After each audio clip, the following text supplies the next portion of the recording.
오늘은 많은 분들이 이름은 들어봤지만 정작 잘 모르는 질환, 바로 녹내장에 대해서 이야기해 보려고 합니다.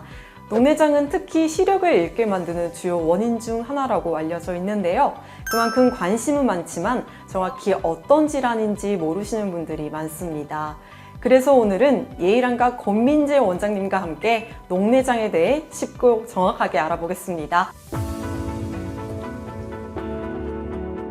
원장님 안녕하세요. 예, 안녕하세요. 예일안과에서 근무하고 있는 권민재 원장입니다. 네, 원장님. 녹내장은 어떤 질환인지 쉽게 설명해 주실 수 있나요?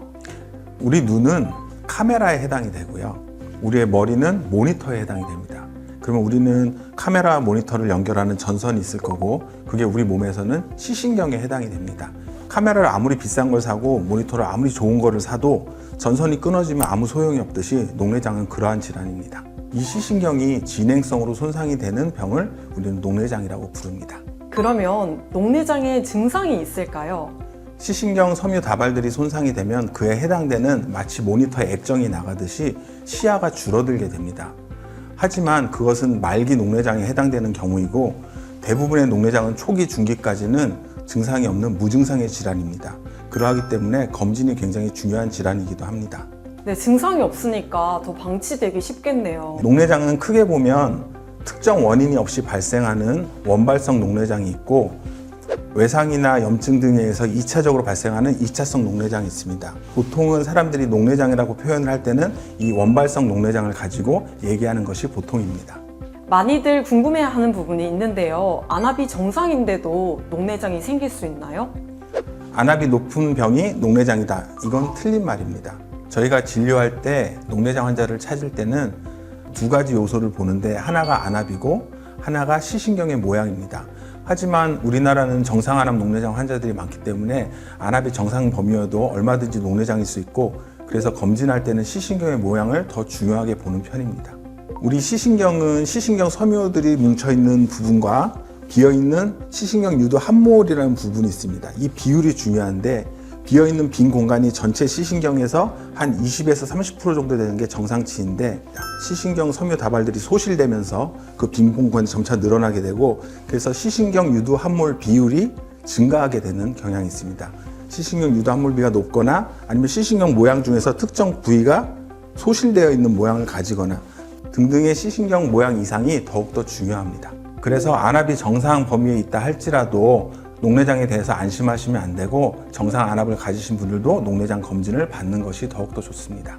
네, 그러면 어떤 연령대에서 녹내장이 많이 발견되나요? 녹내장 질환의 특성상 진행성 질환이고 만성 질환이기 때문에 연령이 많아지면 많아질수록 누적의 효과로 환자들이 증가하게 됩니다. 보통 유병률은 40세 이상의 경우에는 우리나라에서는 4에서 5% 정도 보고되고 있습니다. 녹내장은 실명을 많이 한다는 병으로 알려져 있는데 진짠가요? 과거에는 그랬지만 지금은 그렇지 않습니다. 과거의 검사 기술들이 좋지 않을 때는 조기 진단이 쉽지 않은 병이었거든요. 환자가 증상을 느낄 때는 이미 말기 녹내장이기 때문에 의사들이 손쓰기가 쉽지는 않았습니다. 하지만 지금은 검사 기술이 좋아져서 조기 진단이 가능하고, 특히 약물이 굉장히 많이 발전했습니다. 그래서 요즘은 조기에만 진단하고 안약을 한두 방울 매일매일 꾸준히 사용하는 정도만으로도 시력을 잘 지킬 수 있는 병이기도 합니다. 녹내장은 약물 치료 대신 수술로는 해결이 안 되나요? 녹내장 수술이 있기는 합니다. 하지만 이 녹내장 수술이라는 것은 약물 치료로 도저히 환자를 컨트롤할 수 없을 때 마지막 선택하는 선택지이기도 하기 때문에 약물 치료가 가능하다면 약물 치료로 해결을 해야 됩니다. 그러면 생활 습관에서도 조심해야 할 부분이 있을까요?